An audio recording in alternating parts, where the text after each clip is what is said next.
Muito comum generalizarmos profissões ou profissionais no dia a dia. Chamamos um pediatra ou um cirurgião simplesmente de médico e presumimos que todos os estudantes de direito são advogados. No entanto, essas profissões muitas vezes estão distantes da nossa realidade, especialmente em países como o Japão. Por outro lado, existe uma profissão amplamente generalizada, apesar de possuir diversas ramificações, em que está presente bem ao nosso lado, literalmente. A profissão de professor tem muitos ramos. Você pode encontrar desde um professor de artes cênicas até um de física quântica. Mas no dia a dia, muita gente generaliza como se todos fossem iguais. O que precisamos entender é que cada professor tem sua própria característica, formas de ensinar e até estereotipos ligados à sua área. Reconhecer essas diferenças é importante para valorizar cada um e o impacto que tem na educação. Obrigado, Fábio. O que precisamos entender é que cada professor tem suas próprias características, formas de ensinar e até estereótipos ligados à sua área. Reconhecer essas diferenças é importante para valorizar cada um e o impacto que tem na educação. Agora, vamos com os nossos repórteres de campo. Boa tarde, Thiago.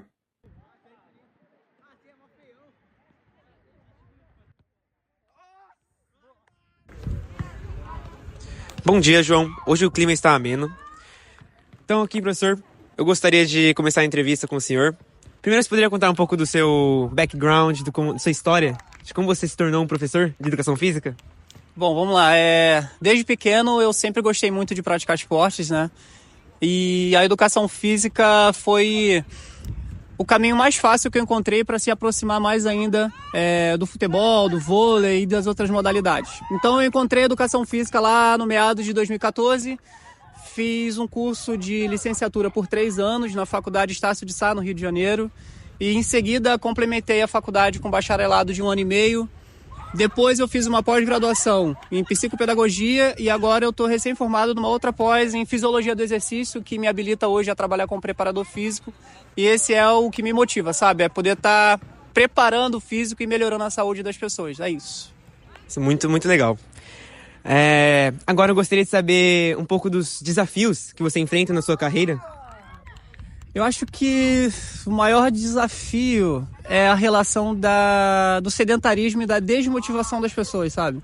Hoje em dia, devido, ao aumento da tecnologia, a facilidade de ter um celular em mãos, as crianças e até os adultos hoje em dia passam muito tempo segurando um celular e esquece de cuidar da mente e do corpo. Eu acredito que na minha função dentro da escola, dentro das academias, é isso. O desafio é tentar motivar essas pessoas a acreditar que cuidar do corpo e da mente é muito importante para a vida.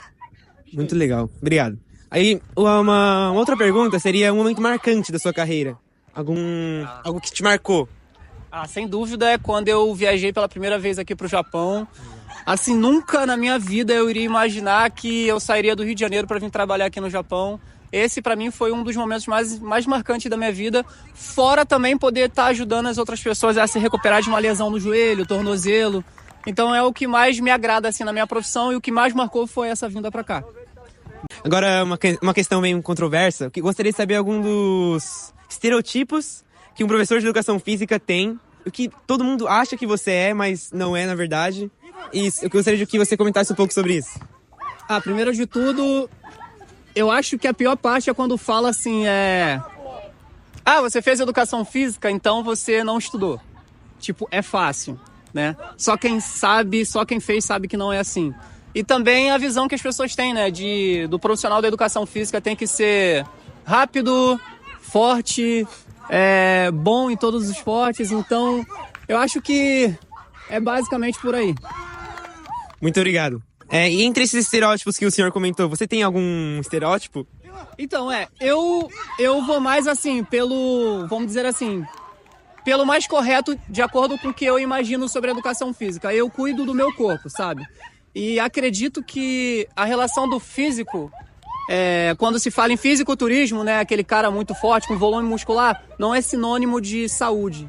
Então eu procuro estar cuidando do meu corpo e não cuidando do meu ego, sabe? Da sensação de que eu vou ser forte porque eu sou professor de educação física. Então, o que eu tenho dentre esses que eu falei é a relação mesmo de ter cuidado com o meu próprio corpo, mantendo a minha saúde em dia. Realmente muito importante. Obrigado, professor. República Velha ela vai ter início com o golpe republicano ou a proclamação da República? Hoje nós vamos entrevistar a professora Tamara. Professora Tamara, eu gostaria que a senhora contasse um pouco sobre a sua história. Bom, a minha história profissional, você quer dizer, né? Exatamente. Eu me ingressei na Faculdade de História, né, a Universidade Federal do Estado do Rio de Janeiro, em 2014, no primeiro semestre. Me formei em setembro de 2019.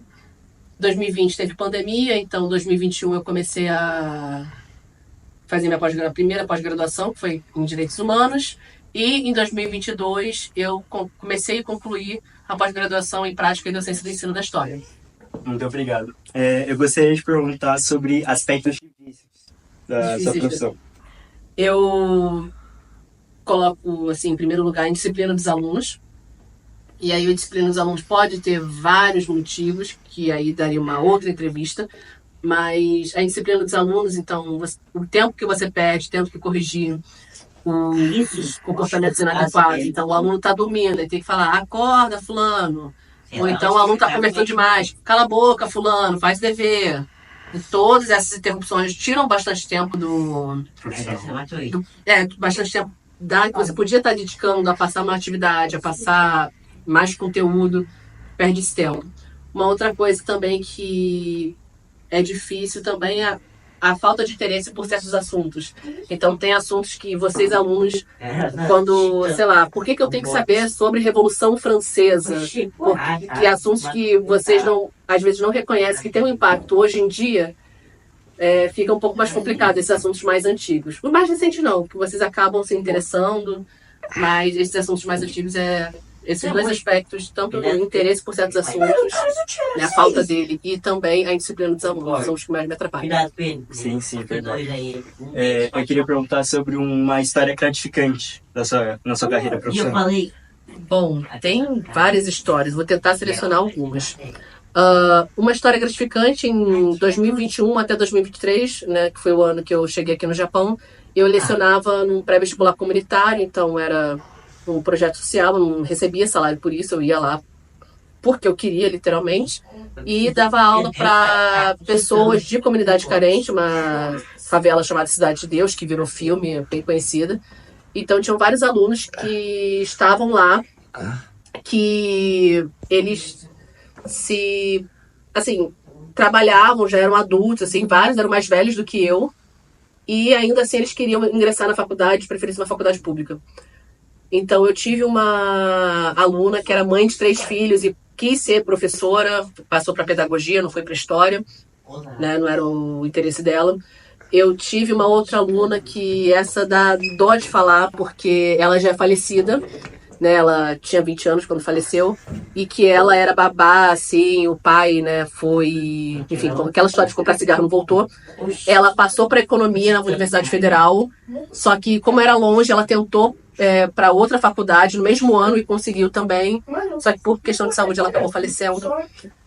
E tem uma outra dessa que ela acabou desistindo por questões familiares, mas o que me deixou gratificada com ela foi que ela falou assim, eu sempre odiei história quando eu era da escola, mas depois que eu tive aula contigo, eu comecei a gostar. E principalmente história do Brasil, que é o que eu mais gosto. Agora eu gostaria de realizar uma pergunta sobre os estereótipos da sua área. Bom, basicamente o estereótipo de que todo mundo fuma maconha, todo historiador, todo professor de história fuma maconha, e todo professor de história, historiador é comunista. O que não necessariamente é verdade. Mas esse estereótipo, ele fica muito enraizado e atrapalha muito no nosso prestígio. Então, por exemplo, em determinada época tem um determinado tipo de governo, que eu não preciso dizer o nome. Então, tudo que a gente pode expressar, que é fato histórico, não é questão de gostar ou não gostar, é fato histórico, pode ser interpretado como, fulano é esquerdista, fulano é comunista e está falando isso, está falando desse jeito, sobre esse fato histórico, porque tem esse pensamento. E não necessariamente é verdade. Então, esse tipo de estereótipo é o que mais tem. A senhora acha que você entra em algum tipo de estereótipo? Não, basicamente não fumo maconha e nem sou comunista mesmo. Assim, né? Não sou mesmo. Fiz Proerd, inclusive. Fiz Proerd, né? Proerd é o programa. Muito obrigado.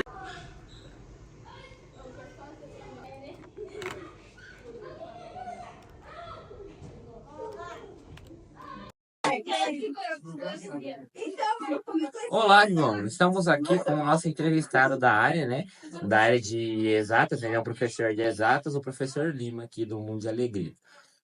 Agora, né, a primeira pergunta para o senhor. O senhor poderia contar um pouco sobre a sua história de como escolheu trabalhar nessa área, universidade que cursou? Bom, eu escolhi matemática no ensino médio, essa escolha foi no ensino médio, mas já vinha desde o ensino fundamental por ter um bom domínio na área de exatas, bons resultados. E cursei na Universidade Federal de Ouro Preto, bacharelado em matemática. Ok, muito obrigado. Agora, o senhor poderia dizer qual seria a maior dificuldade de trabalhar na área que o senhor trabalha hoje em dia? Bom, como professor de matemática, como formado em matemática, eu tenho duas opções, né? Ser professor ou trabalhar em áreas diversas. A matemática, ela tem uma certa contextualização geral, em diversos campos. Mas como professor, a maior dificuldade é fazer com que os alunos tenham menos medo da matemática. Ok, muito obrigado. Agora, o senhor poderia contar sobre um momento marcante que o senhor teve durante os seus anos de profissão? Bom, tem vários episódios, mas eu acredito que o melhor episódio seja quando eu trabalhei no EJA, Educação de Jovens e Adultos, que é justamente para aqueles discentes que não tiveram oportunidade de estudar no ensino regular, que por alguma maneira tiveram que abdicar dos estudos para ir trabalhar ou cuidar da família. Tem N casos com que ocorra, que fizeram com que essas pessoas abandonassem os estudos. E o que mais me marca é ver pessoas de certas idades, terceira idade, por exemplo, que são os idosos, e estavam lá dedicando, né, parte do seu tempo com afinco. Você via lá um certo capricho, aquela curiosidade, questionando por quê, né? Então isso é bastante marcante.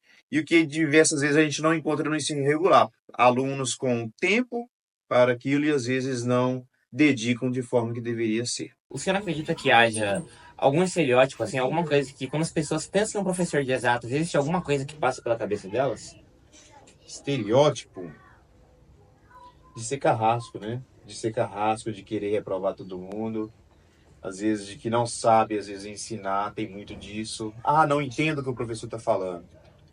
Mas justamente por uma deficiência de matemática de base, né? Então a gente enfrenta o professor de exatas, na maioria das vezes, ele é taxado de que ele é ruim, de que ele é um mau professor. Isso é quase que 100%, vamos dizer, generalizando. Que ele é um mau professor e que ele está ali para reprovar todo mundo. Isso não só na educação básica, mas no ensino superior também. Porque matemática, a área de exatas, eu vou reafirmar o que eu disse no início. Você tem que treinar, você tem que treinar, treinar, treinar, senão não vai. Então, acho que acredito isso ser o estereótipo do professor de matemática no ambiente escolar. O senhor acredita que você se encaixe em em algum estereótipo que o senhor citou na sua pergunta? Nossa, é uma pergunta difícil para ser respondida, tá? Se eu me encaixo, eu acho que a melhor resposta viria dos alunos. Eu acho que essa seria a melhor resposta. Eu acho que eu não tenho argumento para dizer sobre isso, né? Assim, eu tento me policiar ao máximo para não cair nisso. Eu sei que eu tenho que cobrar um certo rigor matemático em sala de aula, né? Às vezes eu evito certas demonstrações matemáticas, porque às vezes nem 100% da turma, nem 50% da turma acompanha as demonstrações matemáticas. Então, eu tenho que saber manejar esse tempo.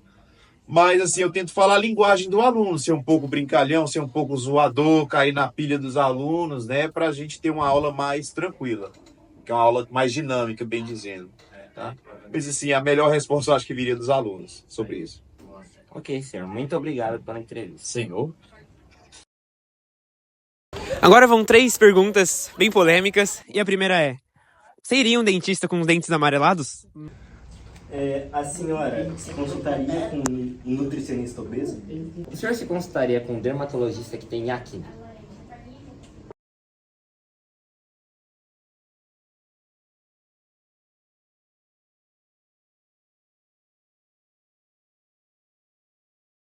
disso aqui, não disso aqui. Tipo, eu posso me encher de anabolizante, chegar aqui e botar uma blusa apertada pro caraca, que professor top. Mas não conheço merda nenhuma,